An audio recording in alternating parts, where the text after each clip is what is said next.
Welcome to my YouTube channel.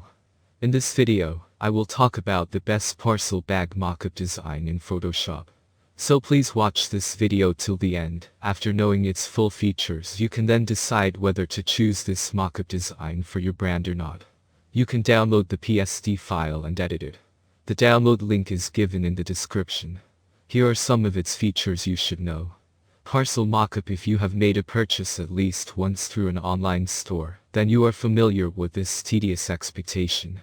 When you check the delivery status through the application every day and track where the package is in the world.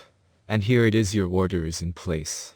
It comes in a rustling bag, with stickers, stamps and the logo of the delivery company.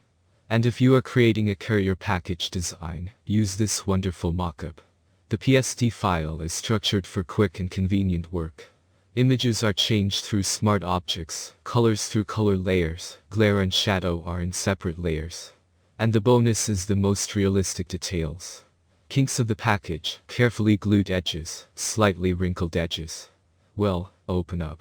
High quality PSD files work only in Photoshop file specs. All PSD 4000 x 3000 px realistic, even with close-up changeable colors, gradients, full range and design, via smart objects, all in layers, product, branding, highlights, shadows. Sample design is not included in the download file.